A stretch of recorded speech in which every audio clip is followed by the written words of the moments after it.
Okay,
maybe page 155.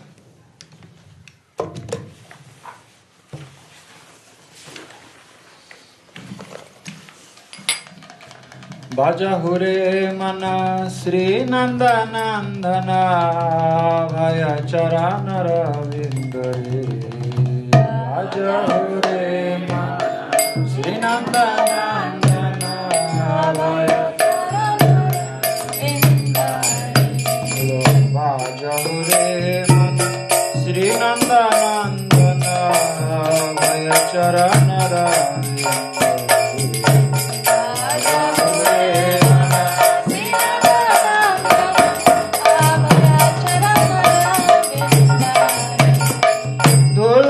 Manav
পুত্র পরিজন এতে কি আছে পারাতে তীরে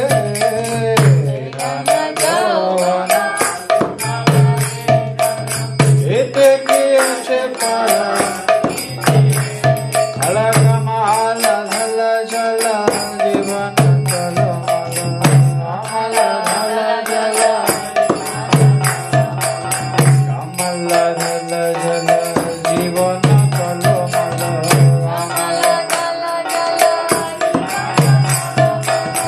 মধু হরি পদ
Śrīmān Devashis.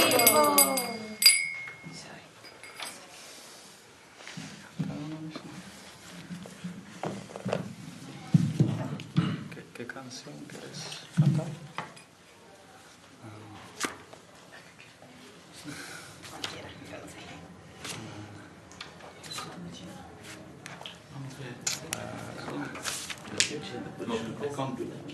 ¿Sabes esta?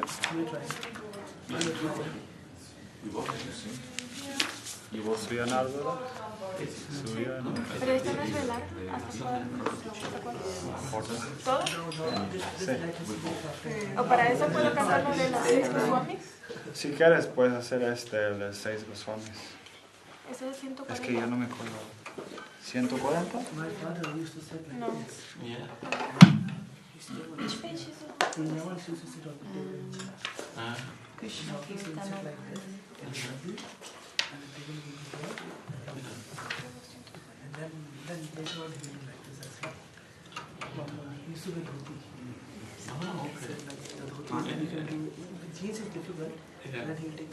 Oh, right, someone's too.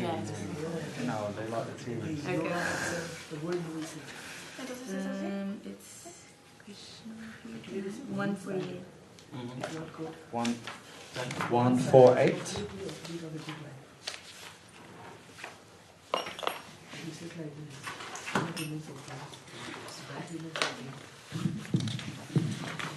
Krishna Kirtana Gana Natana Paro Prema Mitamba Nidhi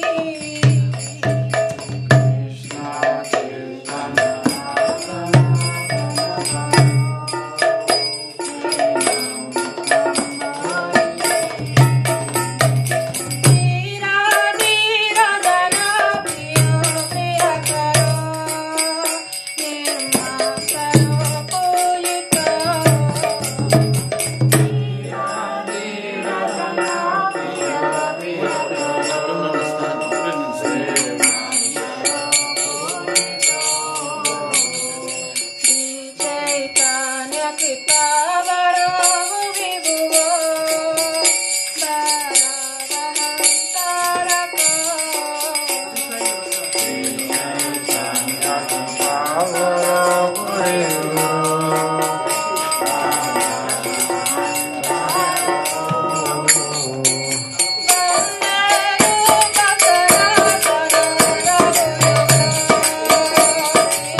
my eyes closed.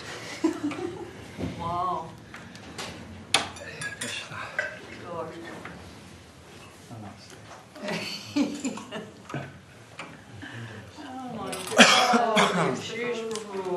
Gaurāṅga. Namaste. Hello.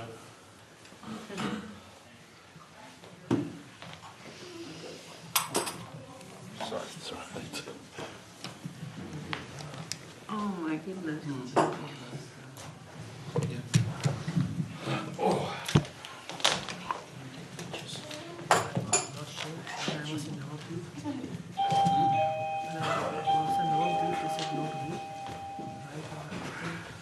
Hare Krishna. Hare Krishna.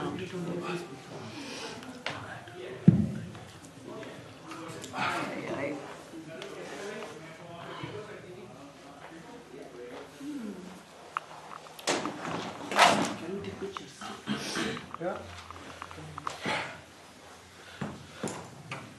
Oh, how's he mixing best?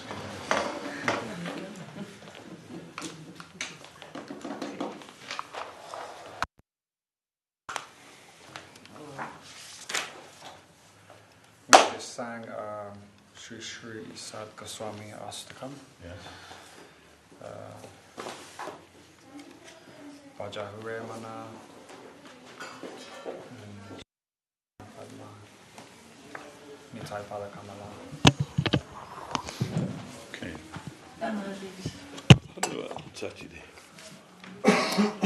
All right.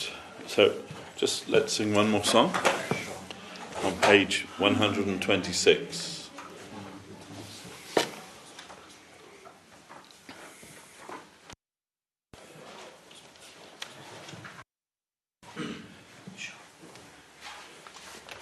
Jai Gurudev.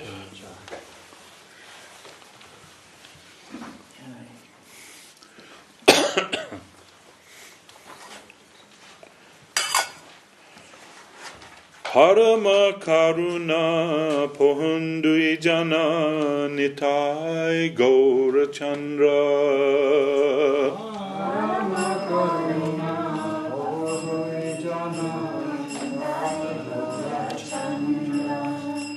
Parama Karuna Pohundui Jana Nitai Gaura Chandra.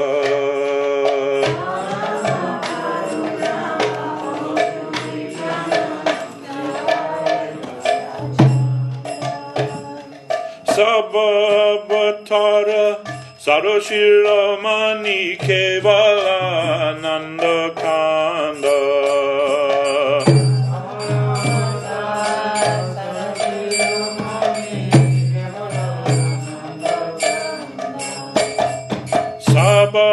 Sabhavatara Saroshiramani Kevala Nanda Kanda.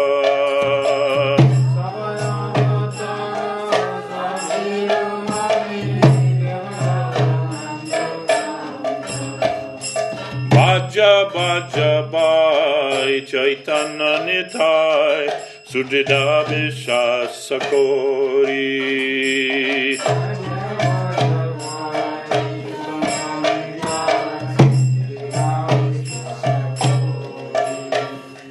Baja Bai Chaitanya Nitai Sudhita Vishasakori.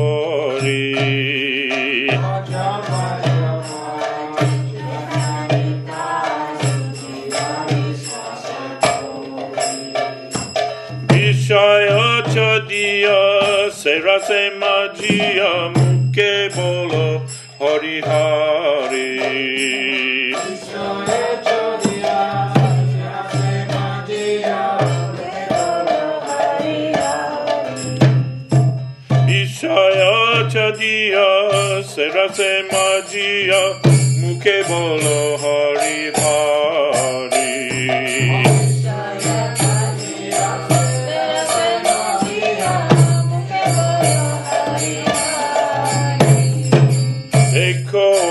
Bai Tribhuvane Nai Emana Dayala Tata. Dekore Bai Tribhuvane Nai Emana Dayala Tata. Tribhuvane nai Emana doyal data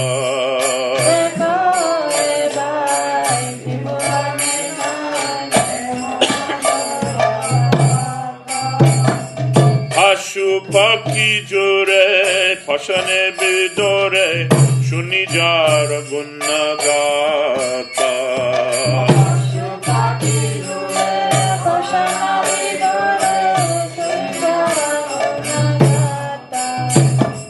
Ashupaki jure Pashana bidore Shunijar gunagata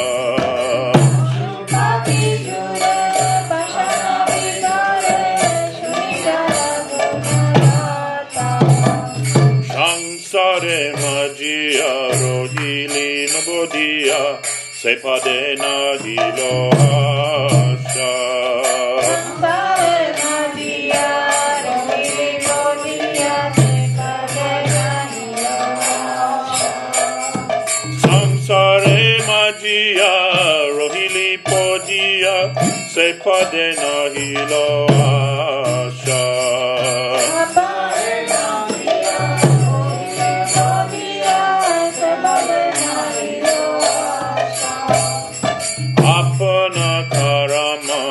Punjaye Shamana Kohoyelo Chanadaha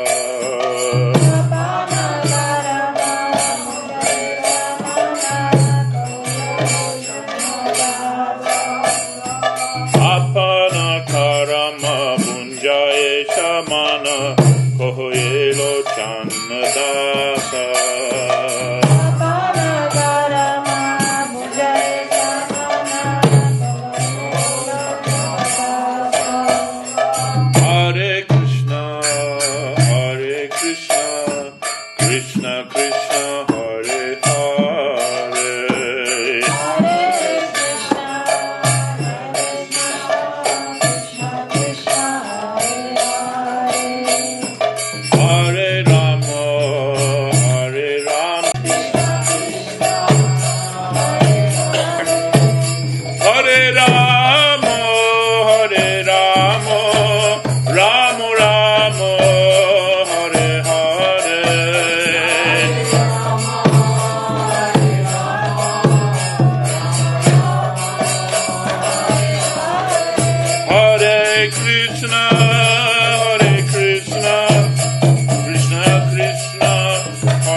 Hare Krishna, welcome everybody.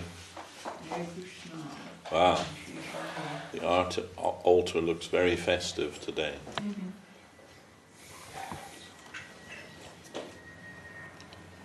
Hare Krishna.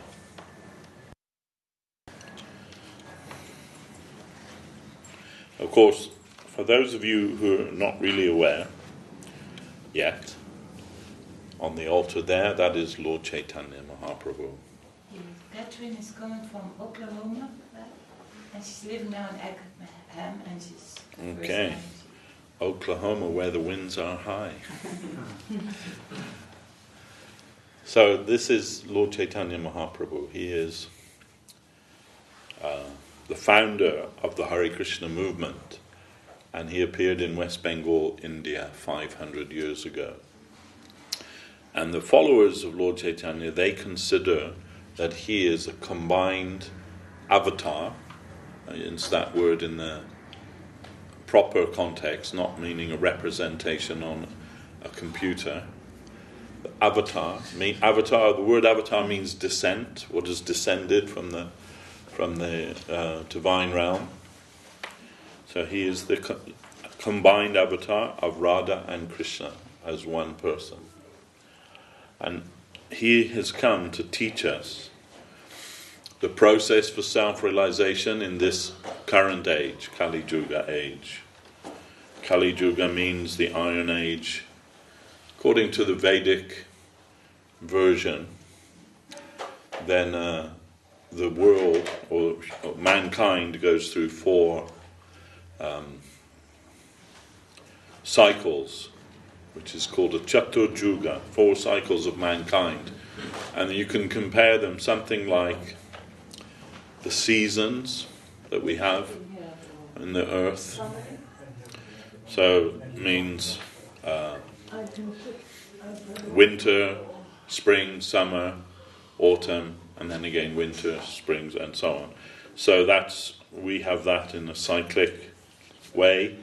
Most years goes like that. And the ages of mankind, they're called Satya, Treta, Dwapara, and Kali. So you can say Satya Yuga, like the summer of mankind, is considered to be the golden age of man. During that time, human beings lived very long lives, not like today. They lived thousands of years. Average lifespan in the Satya Yuga is 3,000 years. And in that age, meditation was the form of self-realization. So I read on some blog somewhere that the habits of successful people, it said. And one of the habits of all successful people is that they meditate every day. And they said, like, what's the optimum time for meditation every day? How much should you be the optimum? 7 minutes. 7 minutes, not more than 7 minutes every day. But in the Satya Yuga, people were only engaged in meditation. And to perfect that would take them like 3,000 years to perfect that meditation. There was no family life during Satya Yuga. There was no necessity for that. That came in the next age, Treta Yuga. So Treta Yuga is considered like the silver age of man, and a little less lifespan. But then the process for self-realization was sacrifice.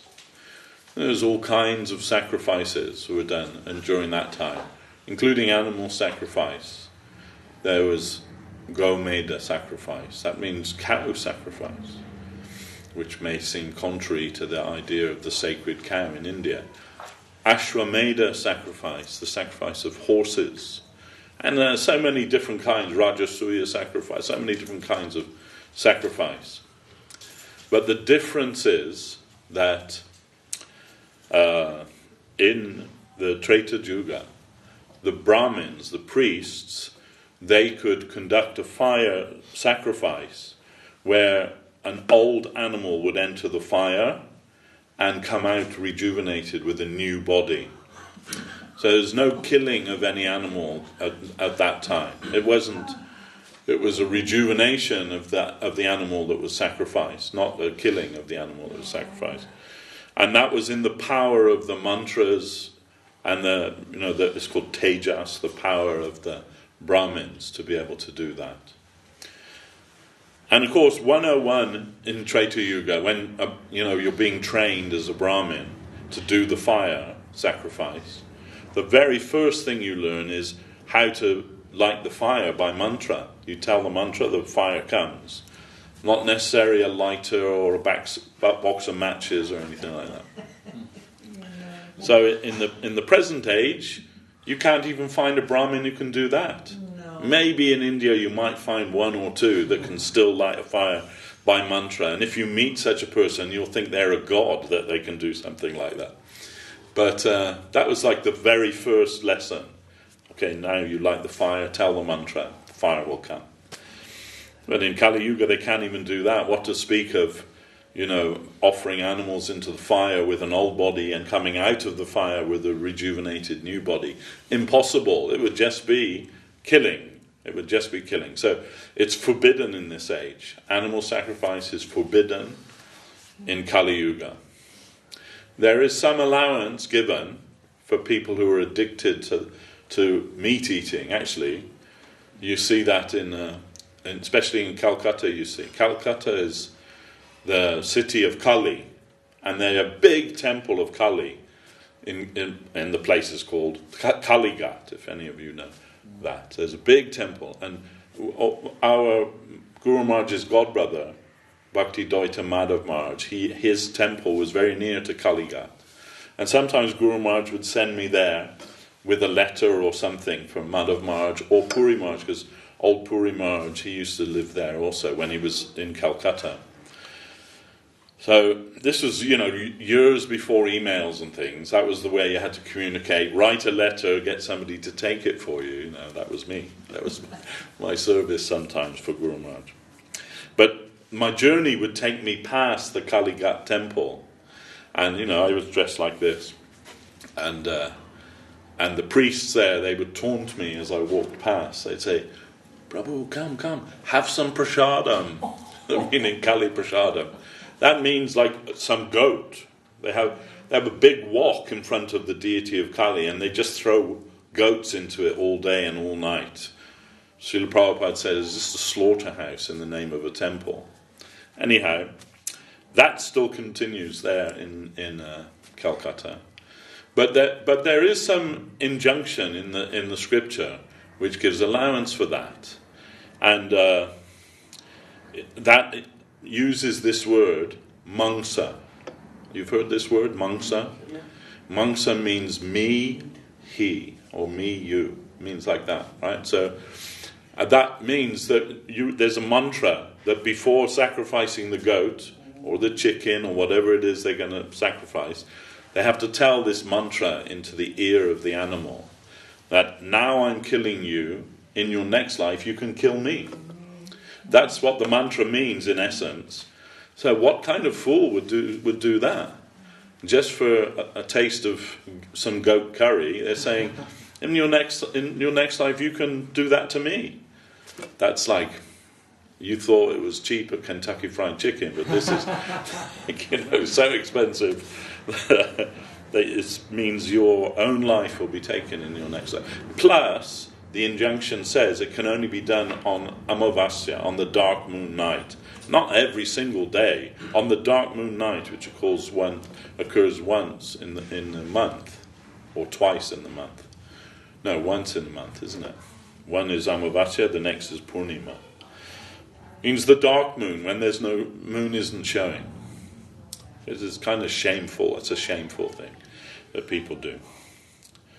So Guru Maharaj said, someone asked Guru Maharaj, so what's the reason that in Śrīmān Bhagavatam, which is meant to be the cream of the Vedic scriptures, there some descriptions given.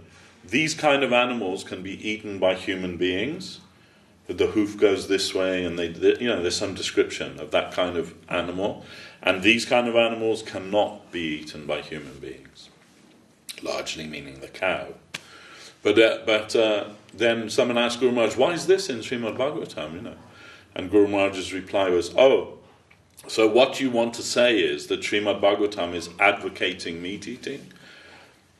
No, I just wondered why it was there. Then Guru Maharaj said, because Vedavyas, the author of Śrīmān Bhagavatam, he knows not everybody is on the same level of advancement in their own spiritual journey. And some people are addicted to eating meat. So then the Bhagavatam gives some, not allowance, but some prescription. You are deep in the mud of misconception. So to come out of the mud, you should go this way. And if you go that way, you'll get deeper in the mud.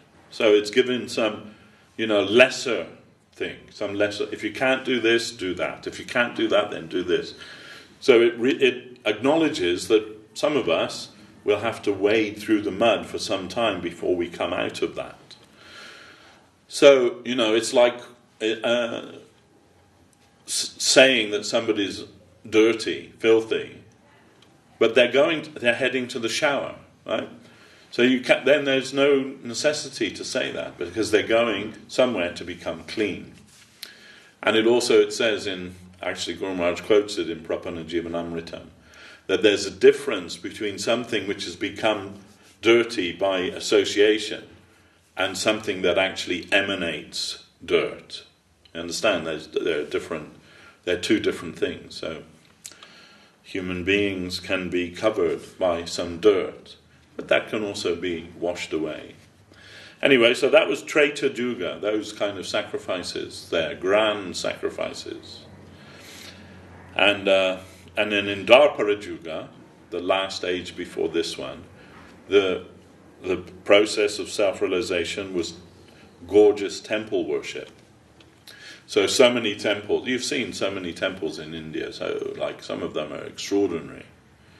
There's one temple in South India, the dome of the temple is made of solid gold, and you could probably fit this building into it at least 10 times. So you can imagine, and it's made from solid gold, not gold leaf, actual solid gold. Rameshwaram, I said Rameshwaram. So anyway, what kind of opulence was needed for that type of worship? So here we do some temple worship, but first of all, it's not the main thing that we do, but we do that.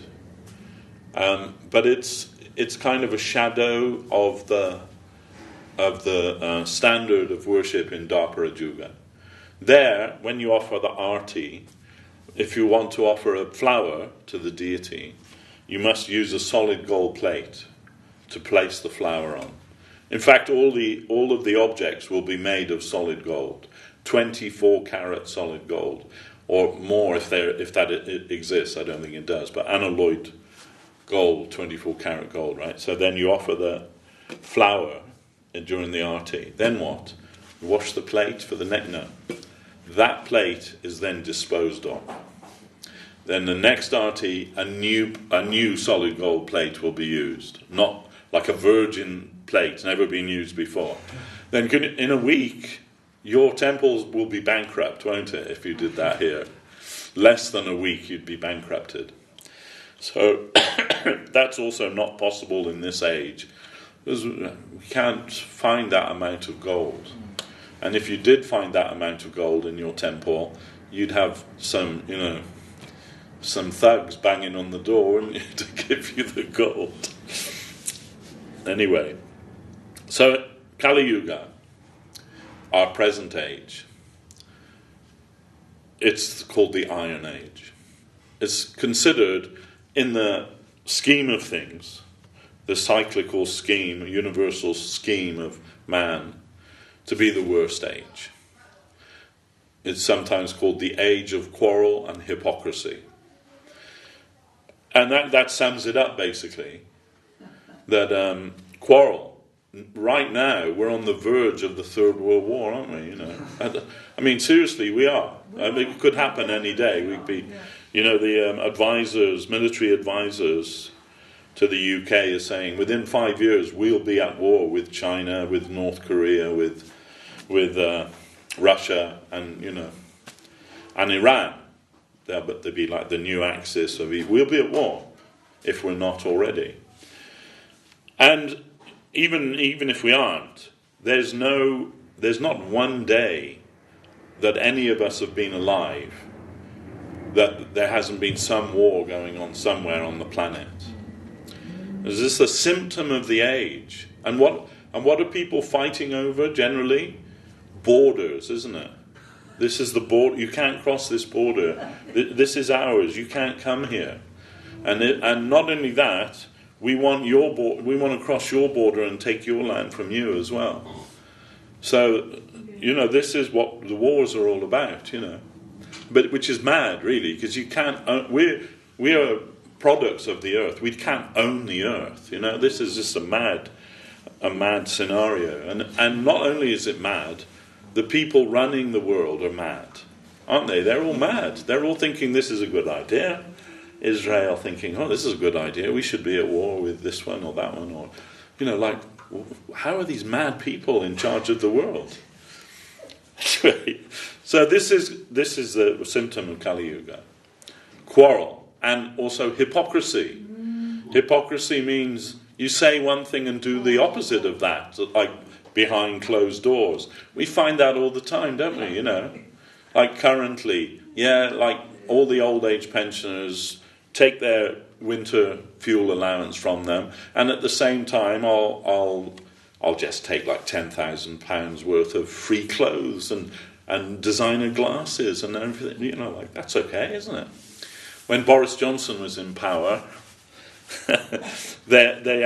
he was at a school, and the children were asking him questions. They were and one of the questions, a little girl, maybe 5 or 6 years old, she asks him, "Have you ever told a lie in your political life?" And just as you're laughing now, everybody, all the adults that were there, they all started laughing because they know the answer to that, right? And then he says, "No, I've never lied in my political life." And again, everyone starts laughing. The little girl's not quite sure why everybody's laughing. So it's almost accepted that if you're in political position, you're going to be telling lies all the time, right?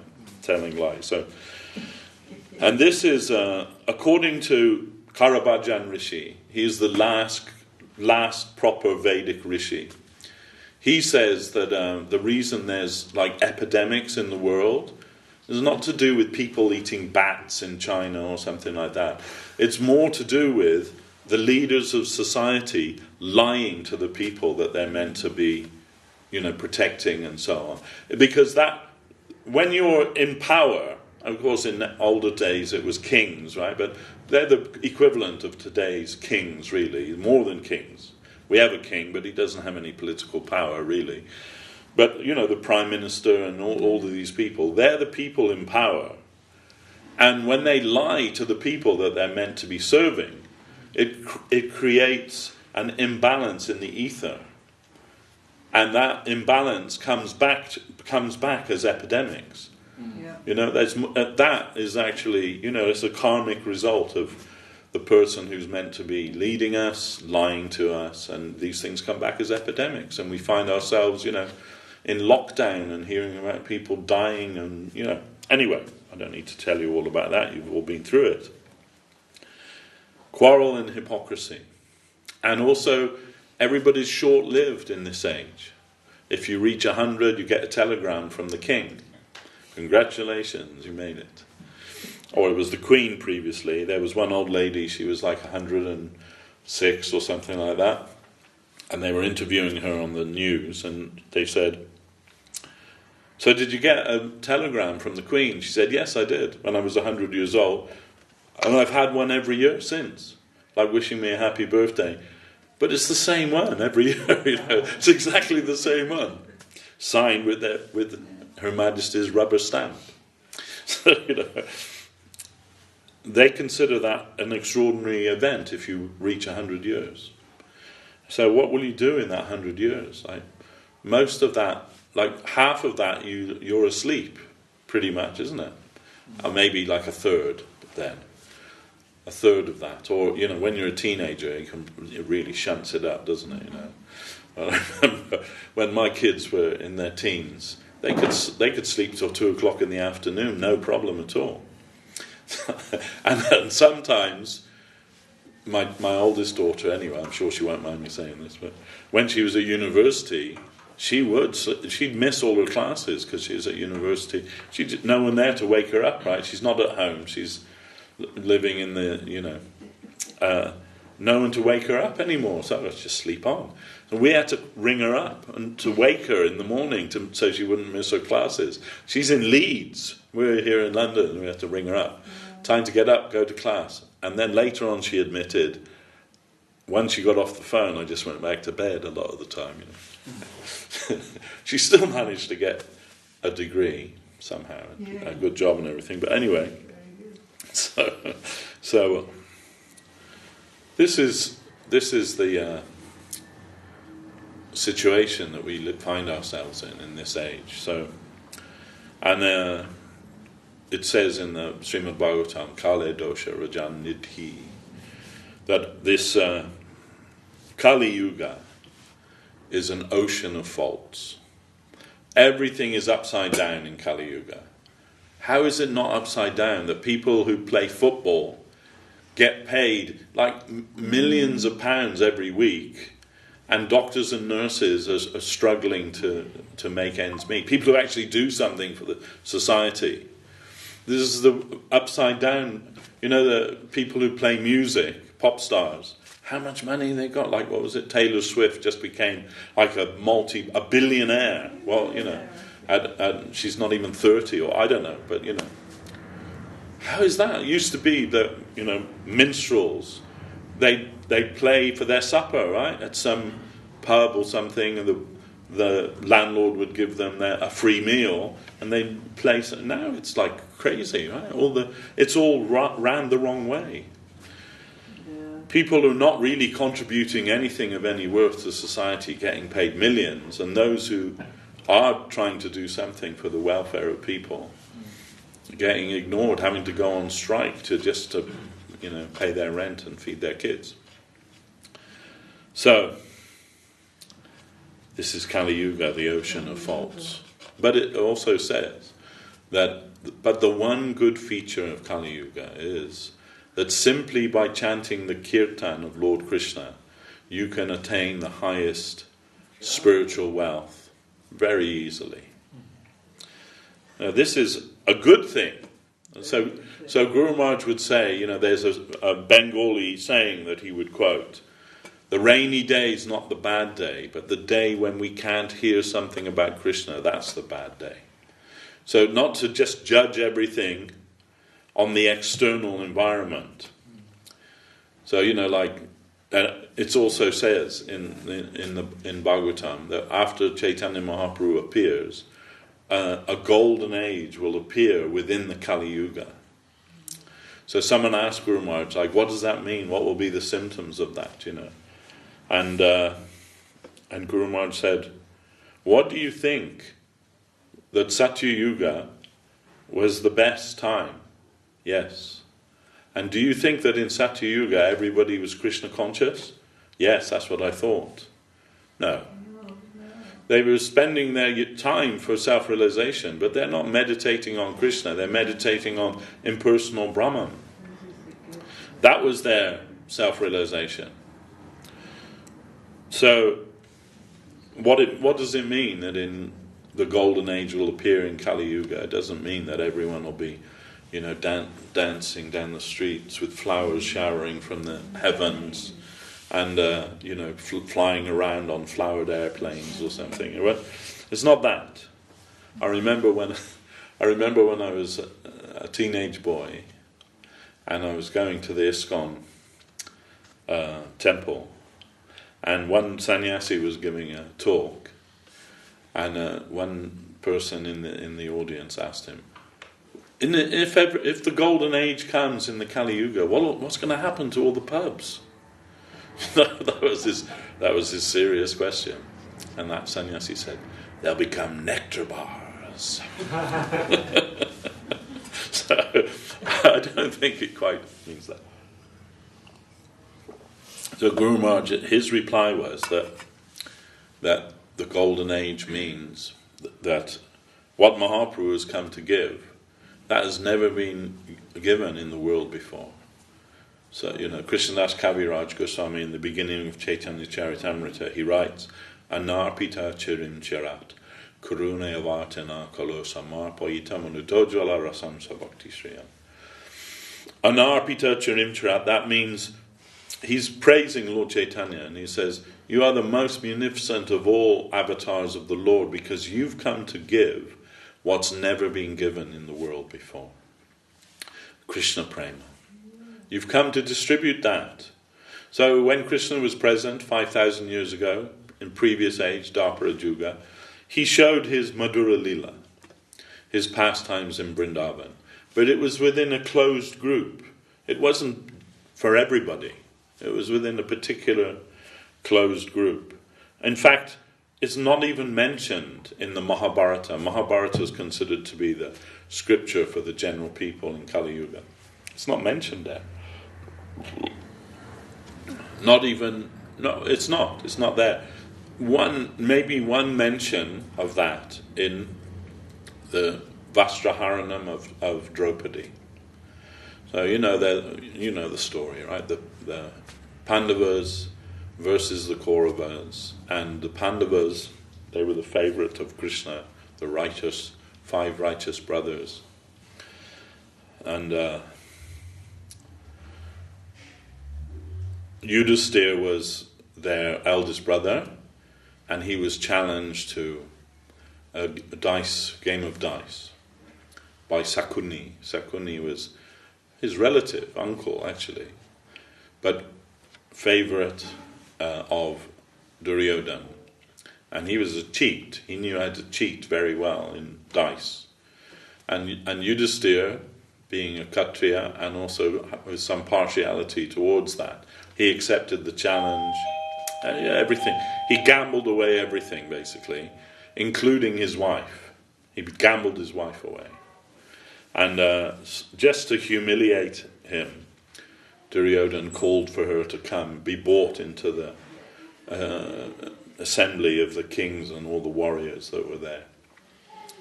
And she was dragged there, basically dragged there by her hair, by Duryodhana's brother, Dushashan. And Dushashan, he was a Maharati. Now, Maharati means somebody who has the strength of 1,000 elephants. So you can't fight somebody with the strength of 1,000 elephants. Strength of 1 elephant is probably going to do most people in, isn't it? So anyway, so he dragged her there in the assembly, and Duryodhana wants to humiliate Yudhisthira by humiliating her. So he told Dushasana, "Oh, she's our property now, my property now. Then strip her naked. We like to see what we've got. What we got as our prize in the match." And so Dushasana tried to take off her clothes, like to drag off her clothes, and she's holding on tight. And nobody spoke up. Nobody. Not Bhishma, who was the grandfather of the dynasty.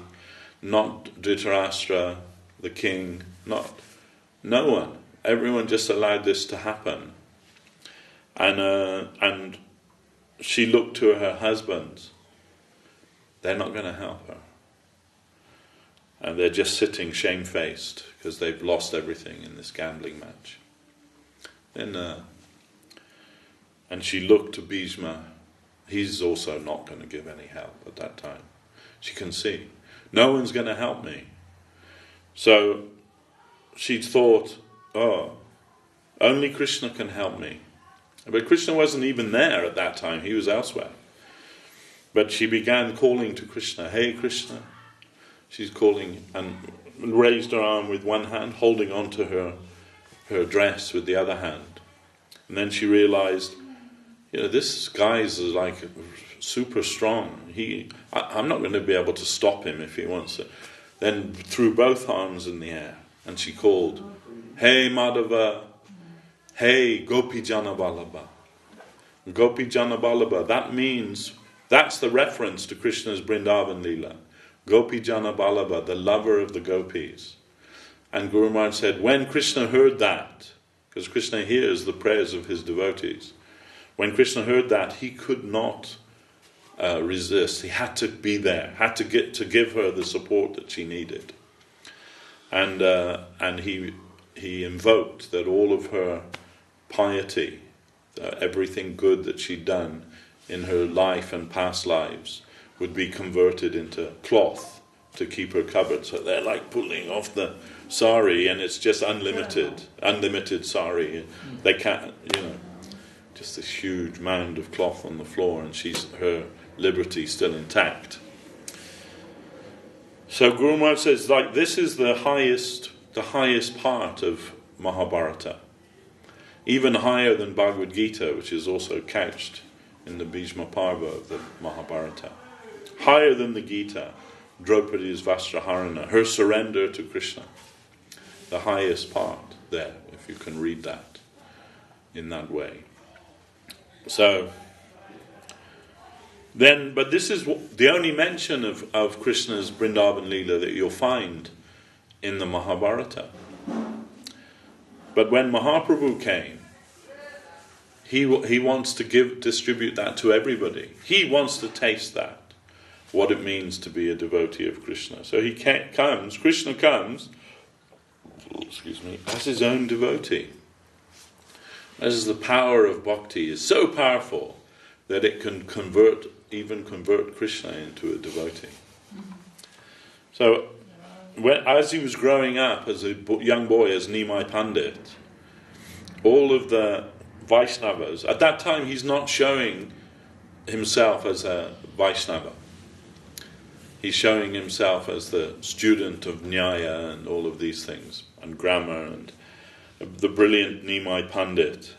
And all of the Vaishnavas who were congregated in Navadvip, as Gadadhar Pandit, Advaita Acharya, Srivas, and there's so many Vaishnavas there. And they're all saying, that Nimai Pandit, he's so brilliant. If only he were a devotee of Krishna, then he'd be perfect. So, but you can say he was hiding that side of his nature. And then when it came out, they all flocked around him. That Nimai Pandit, that great scholar of Navadvip, has now become a devotee of Krishna. This is the great power of bhakti. That bhakti is so powerful that it can even convert Krishna into a devotee of Krishna. Unthinkable thing.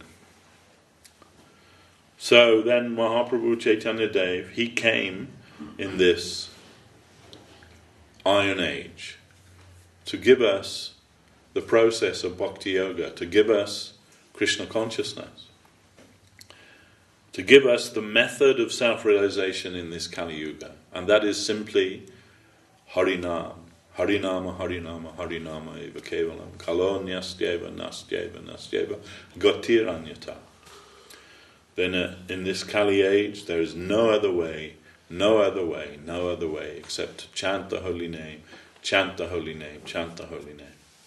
The Vaishnava Acharyas, commenting on this verse, they say, when it says 3 times, Kalo nastyeva, nastyeva, nastyeva, no other way, no other way, no other way.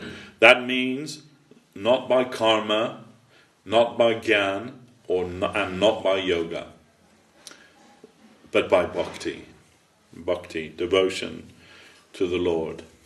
That is the only way. And so Mahaprabhu himself, he taught us this Mahamantra, Hare Krishna, Krishna Krishna, Hare Hare, Hare Rama, Rama Rama, Hare Hare.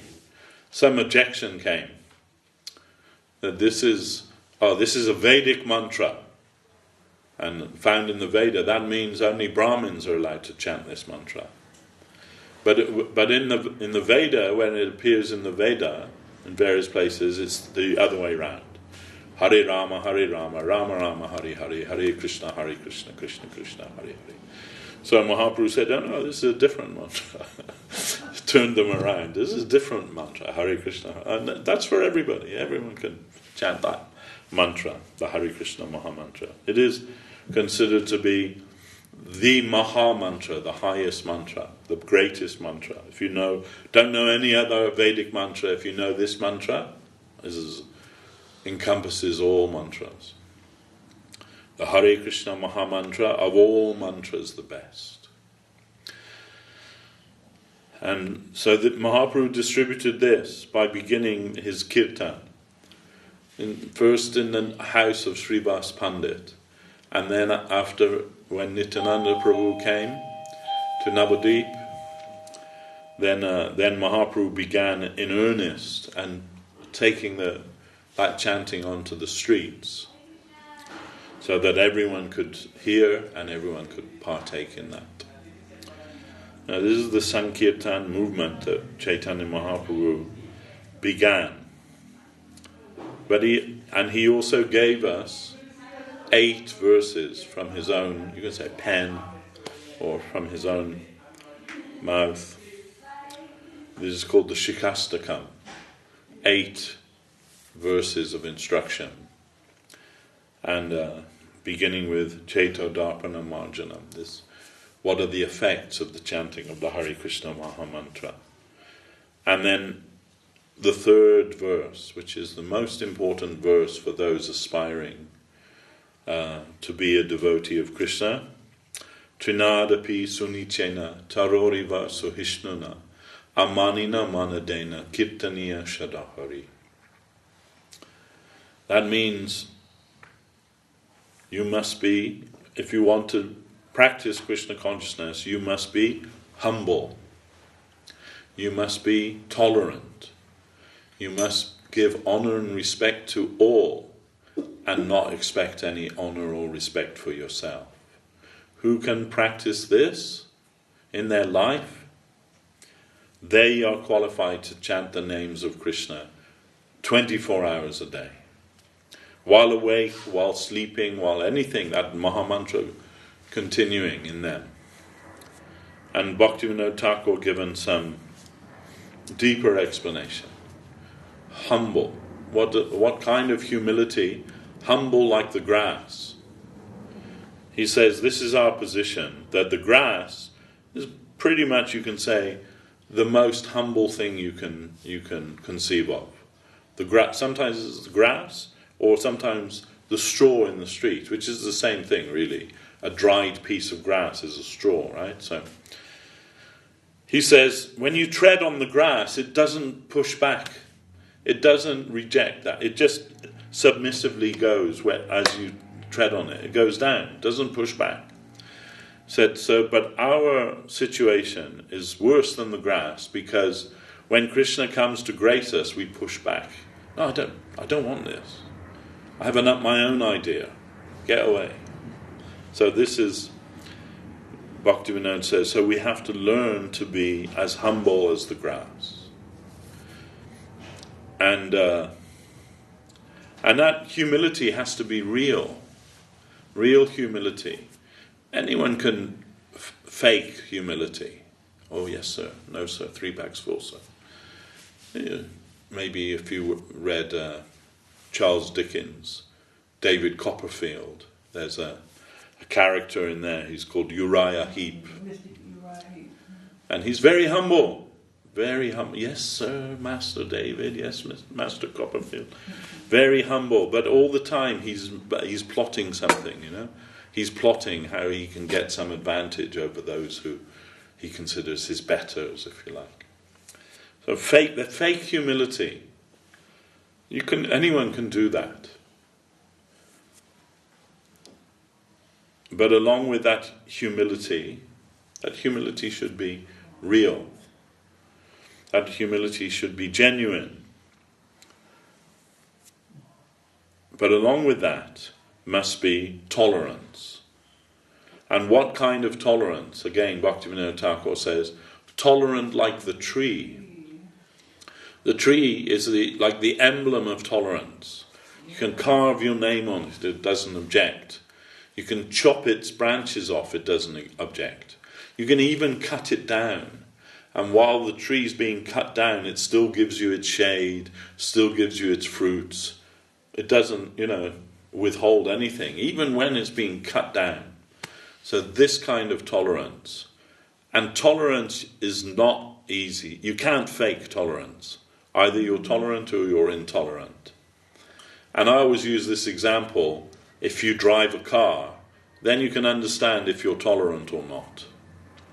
Because, there are so many people on the road, right? And I can say, at least for myself, I'm always, you stupid idiot, isn't it? you're all laughing if you drive a car. That's what it's like, right? Cursing everybody out because they're stupid people. How they're, Okay, so I'm not very tolerant.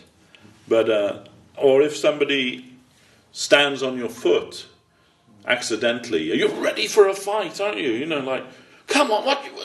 Oh, sorry, it was just an accident. Oh, okay. And not very tolerant. But Srila Govinda Maharaj, our Gurudev, he used to say, tolerance will give you everything. If you can be tolerant. That means even if someone wants to do something bad to you, you can tolerate it. You can tolerate that. Guru Maharaj used to say, Vaishnava means he doesn't make much defense for himself. If somebody comes to do harm or do wrong to them. Doesn't feel any necessity of that. Sometimes people would criticize Guru Maharaj. Oh, Guru Maharaj, they're saying this about you, they're saying that about you. And Guru Maharaj said, oh, only that? Is that all they can say? Oh, they really don't know me at all, do they? If they really knew how bad I was, then they'd have something to say. No tolerance. But everything has to be properly adjusted. So that, and then we can also give honor and respect to others. If we aren't humble and we aren't tolerant, then it's very difficult to give honor and respect to others, because we're always looking at the faults of others. That's why in the newsagents you'll find a whole rack of magazines of like celebrity gossip. The media, they love to champion somebody, tell how great somebody is, and then all the time that they're doing that, they've got researchers trying to find some dirt on them, isn't it? Yeah, they did this actually, behind closed doors they did this or they did that, and people love it. They buy these, what, he did that, and it's a perverse part of human nature that it makes us feel better when we see others failing. Those people that we put up on a big pedestal as the new gods of our modern life, and then we see them come crashing down, we find some pleasure in that. What is that? That it makes us feel a bit taller. If we can cut everybody else's head off, it makes us feel like we're a bit taller, a bit more important. It's a terrible thing, but people have an appetite for it, this kind of gossip. So this why everything has to be properly adjusted. Even the tolerance. You can say, right, that Hanuman, he burnt down the whole city of Lanka, but he did that as service to Ramchandra. So you cannot say that he was being arrogant or that his tolerance was, or humility was diminished by doing that. It was fully intact.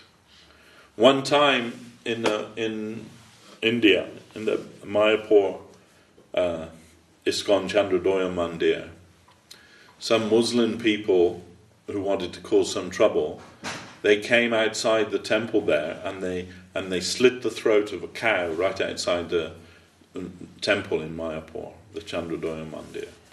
And of course, you do that, there's going to be a riot.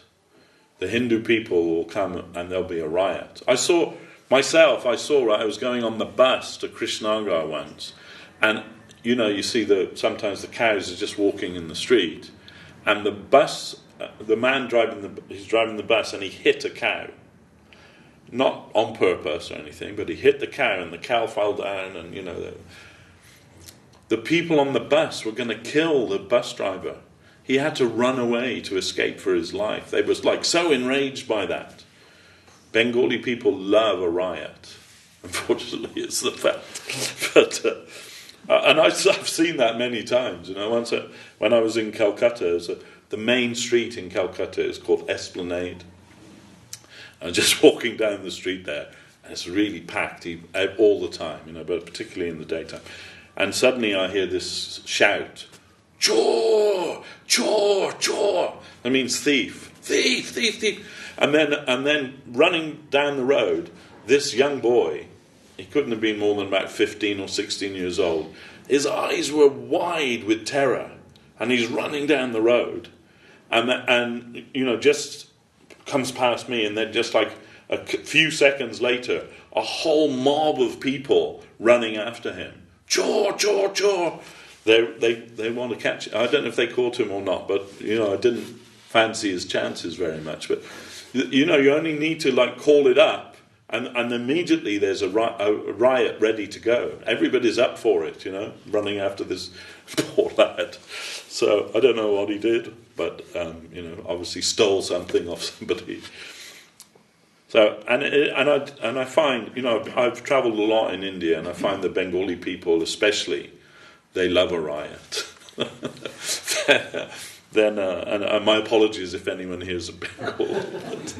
I've seen it. So anyway, what was I saying about that? Oh yeah. The call outside the temple. Yeah, so they killed the cow. A big mob arrived there, local Hindu people, and they're fighting with the Muslim people, and suddenly it was just a terrible riot going on there. And suddenly one of the devotees from the ISKCON temple came out with a shotgun, and he fired in the air, and then everybody ran away. Everyone ran away. Then some people, they came to complain to our Guru Maharaj. Oh, these ISKCON people, how are they humble and tolerant when they come with the shotgun? And Guru Maharaj said, no, we support them. We support them. And Guru Maharaj gives this example. If somebody comes and in front of you says, I'm going to beat up your father, will you just say, yes, you go ahead. Very humble and tolerant. You please beat away. No one will do that, will they? They'll say, no, you kill me first. Any good son would do that, right? No, you want to touch my father, you kill me first. That's humility. That's tolerance in a proper way, proper adjusted way. So if someone comes to do violence to the temple, then yes, come out with the shotgun to stop that if necessary. That's humility. Because Guru Maharaj said, humility to who? Humility to Guru and Vaishnava, or humility to the mad people in the street. That's not humility, right? That's just foolishness.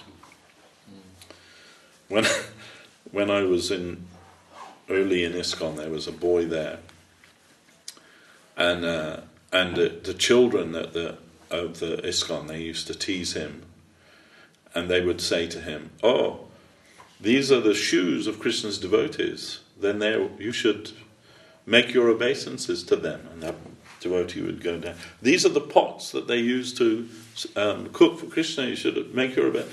And they'd just tease this poor devotee, going backwards and forwards. And we also used to have one devotee in our mott who was like that. You remember? What was Dayasindhu? His name was Dayasindhu. And Srila Govinda Maharaj used to call him Dandavats Prabhu, because he's always making his obeisances to everyone. And many years ago, I used to have a little vegetarian restaurant in Norwood, and sometimes he'd come and do the washing up for me, just to help out. But we had to keep a close eye on him, because a few times we find him out in the restaurant, the front of house at the restaurant, making his dandavat to the people eating in the restaurant, They're having their dinner there, and there's this crazy guy, lying on the floor in front of them, doing dandavat pranam. And that was his thinking, right? Oh, they're helping to serve our mission, and so I should offer my obeisances to them. But most people found it very disturbing to see that. Anyway, this was Dayasindhu, taking things a little bit too literally, But in all seriousness, Mahaprabhu was told that we should practice humility and tolerance and give honor to everyone. and not expect any honor for ourselves. Not to be ambitious. This is also a crucial part of that. Not to be ambitious for people to give honor to us. Who are we? Then, but those who can practice that genuinely, then they will be qualified to chant the name of Krishna 24 hours a day. It's like a prerequisite. Humility, tolerance, and giving honor to others. This should be the sadhana of a Vaishnava, to practice humility. And we do have to practice it because it doesn't always come naturally to us. Because we think we're very important people, don't we? We think that, whatever we're doing, people should take notice of that. And but really, why we shouldn't be humble? Then, really, who are we? In the scripture, it's told that our universe, which from our perspective is practically infinite, our universe. But it's told that our universe is just one universe of many, like a mustard seed in a sack of mustard seeds. And if you imagine if you're taking home a sack of mustard seeds from the shop, and a few drop out onto this, will you stop to scoop them up? Well, you just go home, won't you? What does it matter? Half a dozen or more mustard seeds fall on the street. So the scripture describes that our universe is like that. That's how insignificant our universe is. There's so many. It's unlimited, practically. For our perspective, our own universe is unlimited, is infinite.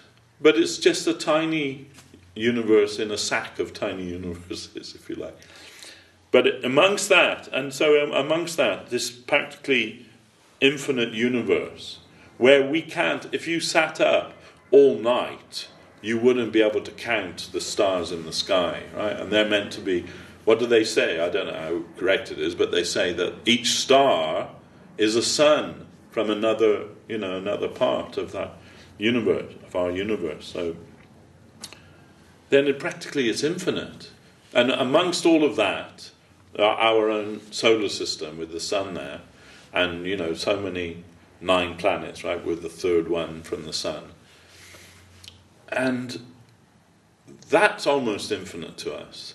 And the number of living beings on this planet, you cannot count, can you? You can't count that. And amongst all of those, then there's this tiny little island called the United Kingdom of Great Britain. And amongst all of that, here in near Hatton Cross, there's this tiny little temple, and there's this guy there pontificating, thinking that he's very important. What is that? It's mad, isn't it? It's mad. But we're all thinking we're so important. So that's why our Gurudev, Srila Govinda Maharaj, he said that between us, between me and Krishna, there's like a Himalayan mountain range called ego.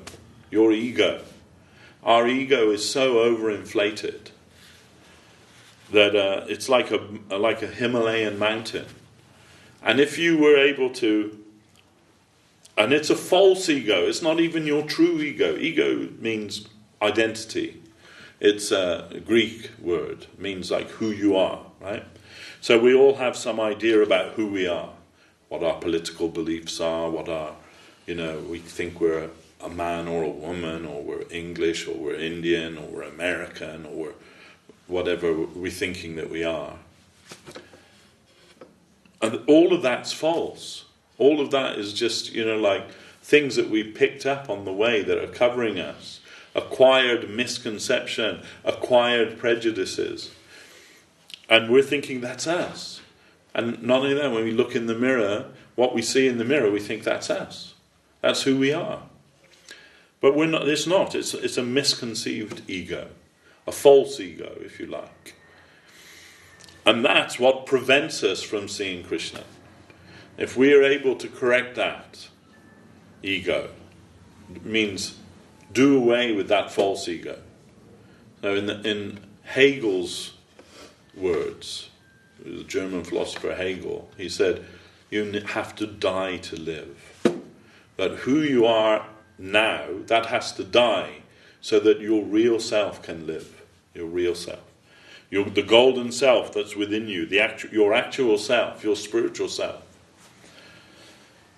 But first of all, you have to do away with that external, misconceived idea of who you are. Then not only will you be able to perceive yourself, you'll be able to perceive Krishna also. That's what prevents us from being able to see Krishna, is our ego. And we all have ego.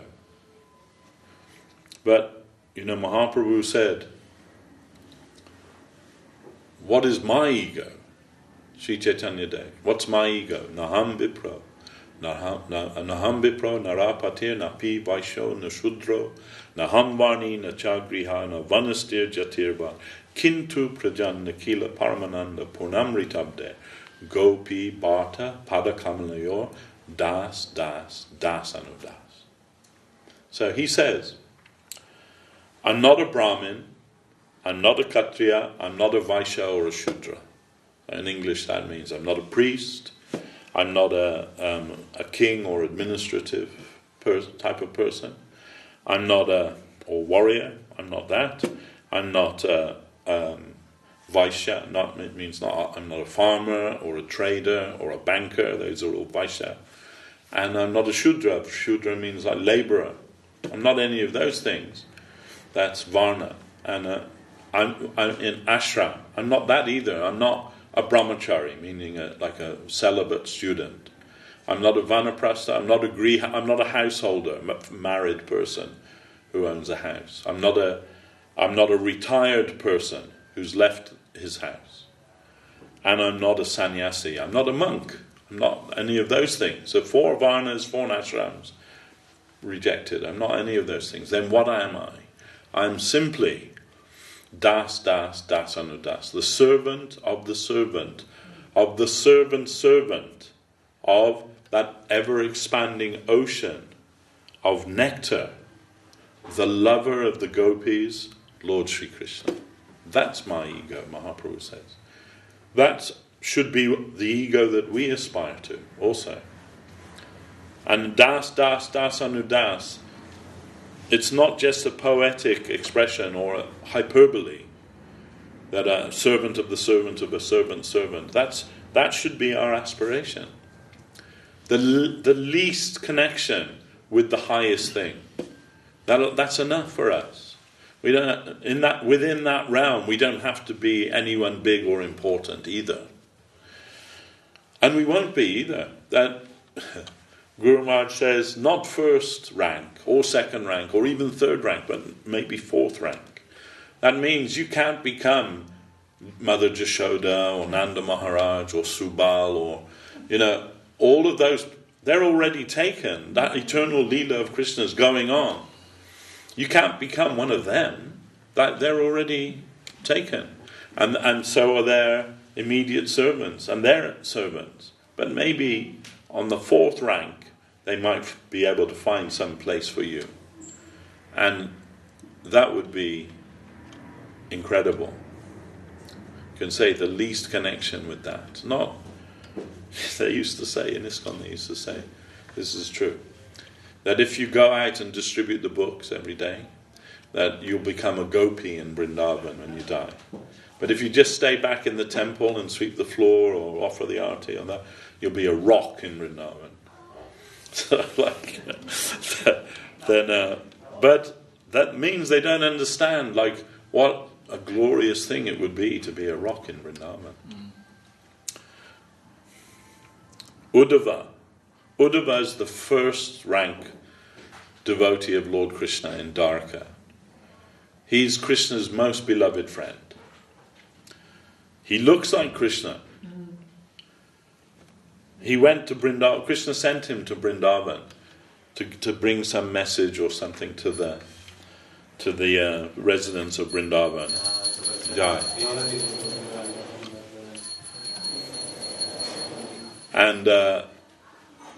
And what does Krishna say about Uddhava? He says, Uddhava, you are more beloved to me than my own self. I love you more than I love myself. I love you more than I love my brother Balaram. You're more precious to me than even Lakshmi Devi, the goddess of fortune. This is Krishna's own words about Uddhava. Then you can understand how dear to Krishna is Uddhava. So then, when Uddhava returned from Vrindavan, and Krishna asked him, so what did you think? And he said, when I saw the devotion of the residents of Vrindavan, my earnest prayer is that one day I might be born as a grass or a creeper in the Vrindavan forest, so that just there may be a chance that one day those devotees, especially the cowherd girls of Vrindavan, they might tread on me and I might get their foot dust on me. That would be my highest aspiration. Now, this way we can understand who are the real devotees of Krishna. The Brajabasis, and especially the cowherd girls, those are Brajagopis. Guru Maharaj says, we are followers of the religion of these half-civilized jungle girls. They have made a religion for worshipping Krishna, and we are their followers. This is how we are to understand what is the highest attainment in spiritual life. To be a servant of the servant of the servant, as many times as just a slight connection with them, of the Brajabasis, or as that Paramananda. Paramananda means the unlimited ocean of ecstasy. That is Lord Krishna, the lover of the cowherd girls. That's our aspiration. And that Mahaprabhu has come to give that to everybody. Now, although that seems like an impossible thing, it's available to everyone, anyone that wants that. It's available. And not just available, it's kind of like given, pushed to you. You want it, here it is. You don't want it, come and speak with my friend Nityananda Prabhu, and then say you don't want it. All of this, maybe this sounds like something like way above my head. But all of this comes into our consciousness simply through the chanting of Lord Krishna's holy names, and with the attempt, at least the attempt, to practice humility, tolerance, and giving honor to others, and not wanting any honor for ourselves. And just attempting that, Krishna will bless us. And very easily, all of these things that seem impossible, they become a reality to us.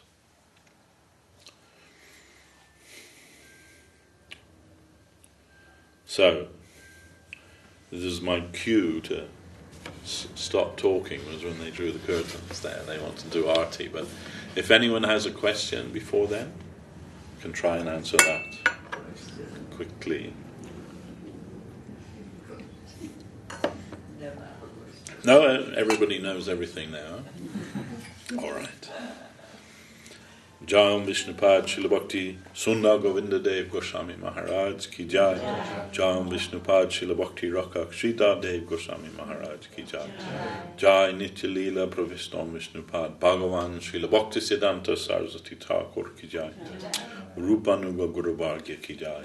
Sri Chaitanya Saraswata Acharya Brinda Ki Jai. Samadvaita Vaishnava Mandali Ki Jai. Shri Harinam Sankirtan Ki Jai. Nitai Gaura Premanande Hari Hari Bol. Śrīmān Devashis Prabhu ki Jai.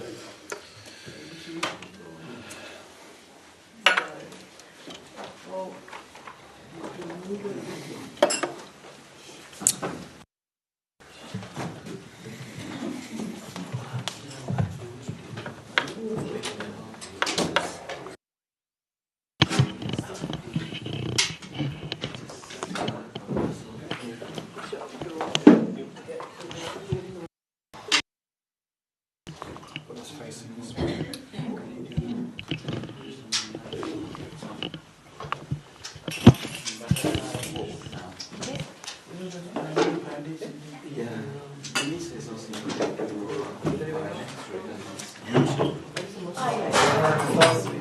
Not wearing a dhoti. I want to.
Raja Shri Krishna Chaitanya Prabhu Nityananda Raja Shri Krishna Chaitanya Prabhu Nityananda Shri Advaita Gadadhara Sivasari Gaura Bhakta Vrinda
Jaya Chandra Sekara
feedback.